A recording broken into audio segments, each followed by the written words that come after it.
ఇంకో ఘోరమైన విషయం ఏంటంటే సినిమా హీరోలను పట్టుకొని యాడ్స్ వేయిస్తున్నారు.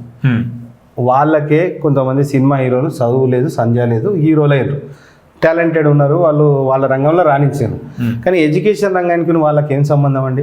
వాళ్ళని పెట్టి యాడ్స్ చేసి ప్రమోషన్ చేస్తున్నారు. అంటే వాళ్ళు అంటే పిల్లలు తల్లిదండ్రులు ఆలోచించుకోవాలి. వాళ్ళు వచ్చి మీకు పాఠాలు చెప్పేటోళ్ళు కాదు, వాళ్ళకంత సినిమా కూడా లేదు. గుర్తుపెట్టుకోండి. ఎవరు చెప్పాలి? ఆ కాలేజీలో చదివిన పూర్వ విద్యార్థులు మీకు చెప్పినప్పుడు, వాళ్ళు మీకు చెప్పినప్పుడు మీరు జాయిన్ కావాల్సింది. ఆ ఇన్స్టిట్యూట్లో ఫ్యాకల్టీ ఎట్లుందో చూసుకోవాలి, ఆ ఇన్స్టిట్యూట్లో ఎన్ఆర్ఎఫ్ ర్యాంకింగ్ ఎట్లుందో చూసుకోవాలి. ఇలాంటి కొన్ని పారామీటర్స్ ఉంటాయి, అవన్నీ చెక్ చేసుకొని కాలేజీలో జాయిన్ కావాలి. మొన్న ఇక్కడ కూడా సినిమా హీరోలను పెట్టి కొంచెం చెప్పకూడదు, నేను కాలేజీల పేర్లు చెప్పట్లేదు, కానీ బాధ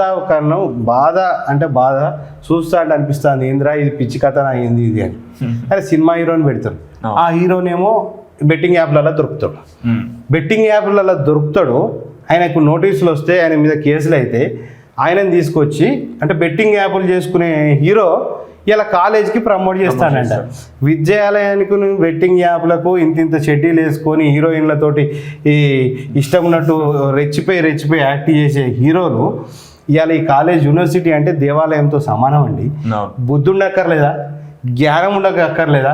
ఈ మేనేజ్మెంట్కు ఇట్లాంటి హీరోలను పెట్టుకొని, ఇంకా హీరోయిన్లను పెట్టుకొని, ఇంకేదైనా మోడల్స్ని పెట్టుకొని పెట్టమనండి. సిగ్గు ఉండాలి ఇట్లాంటి పనులు చేయడానికి. పేర్లు చెప్తే ఇజ్జత్ కచడా అవుతుంది. ఎందుకు ఇవన్నీ? పిచ్చి పిచ్చి వేషాలు, చాలా అండి ఇది. ప్లస్ ఇంకోటి ఏంటంటే వీళ్ళు ఇచ్చే కథలు పోయి మాట్లాడుతున్నారు చూసిందండి, అన్నీ బోగస్ ముచ్చట్లు. బ్లాక్ మనీ సంపాదించుకున్నారు, అడ్డగోలుగా సంపాదించుకొని రాజకీయాన్ని ఉపయోగించుకొని కాలేజీలను డెవలప్ చేసుకునేటోడు ఒకడు, రాజకీయంలో వచ్చిన డబ్బుతోటి కాలేజీలు పెట్టేటోడు ఇంకొకడు. ఇలాంటి వ్యవస్థ ఇప్పుడు ఎట్లా అయిపోయిందంటే రాష్ట్రాన్ని శాసించుడు. అయితే దాని మీద యాక్షన్ తీసుకుందామని గవర్నమెంట్కి ఉంటుంది. మరి ఈ అడ్డగోలు సంపాదనతో 100 కోట్లు సంపాదించి మళ్ళీ ఏం చేస్తారు? ఇవే తీసుకుపోయి లంచాలుగా ఏ గవర్నమెంట్ ఉంటే ఆ గవర్నమెంట్కు డబ్బులు ఇచ్చి మేనేజ్ చేసుకొని వాళ్ళకు ఏం కాకుండా ప్రొటెక్ట్ చేసుకుంటారు. ఇదొకటి. ఇంకొక విషయం ఏంటంటే గవర్నమెంట్ ఇవాళ రేవంత్ రెడ్డి గారిని కోరుకున్నా ఇప్పటి వరకు వారు చేసిన పనులకంతా హ్యాట్స్ ఆఫ్. వీటి మీద కొంచెం దృష్టి పెడుతున్నారు, ఎందుకంటే వారు ఎడ్యుకేషన్ మినిస్టర్ ఉన్నారు. వారు దృష్టి పెట్టకుంటే పరువు పోయే కథ ఇది. రాష్ట్ర పరువు పోతుంది, ఆ మినిస్ట్రీ పరువు పోతుంది. ఆ మినిస్ట్రీలో మీరే ఉన్నారు కాబట్టి, ఇవాళ మీరు యాక్షన్ తీసుకున్నారు కాబట్టి చాలా సంతోషం. కేఎంఆర్ కెరియర్ గైడెన్స్ నుంచి మీకు ధన్యవాదాలు సార్. ఇప్పుడు కూడా ఎందుకంటే ఇదే మా బాధ, రోజు బాధ ఏంటంటే స్టూడెంట్ భవిష్యత్తు గురించి. ఇప్పుడు కూడా ఏంటంటే కాలేజీలలో ఎన్ని గురుకుల విద్యాలయాలు కడుతున్నాం, అంత స్పెండ్ చేస్తుండ్రు కదా. ఇంత స్పెండ్ చేసినప్పుడు మళ్ళీ ఈ ప్రైవేట్ ఇన్స్టిట్యూషన్స్ ఎందుకు ఇలా అవుతున్నాయి? అంతేనా కాదా? ఇప్పుడు అదేదో అంటే పిల్లలకు మంచి నాణ్యత అయిన విద్య రావాలంటే రాజశేఖర రెడ్డి గారు కొన్ని పెట్టిండ్రు కదా, ఏది ఆరోగ్యశ్రీ పెడితే ఎక్కడైనా చదువుకునేటట్టు రీఎంబర్స్మెంట్ పెట్టిండ్రు, ఆ పిల్లలు కూడా ఎక్కడైనా చదువుకునేటట్టు పెట్టారు. ఆ కాలేజీలోనే కొంచెం గవర్నమెంట్ అనవసరంగా డబ్బులు వేస్ట్ చేసి, ఈ గవర్నమెంట్ ఇన్స్టిట్యూషన్స్ మీద డబ్బులు వేస్ట్ చేసి, ఇన్స్టిట్యూషన్స్ మీద డబ్బులు పెట్టింది అనుకోండి గవర్నమెంట్ స్కూల్స్ మీద, వాటి మీద ఇవాళ రేపు ఎవరు చదువుతుండ్రు?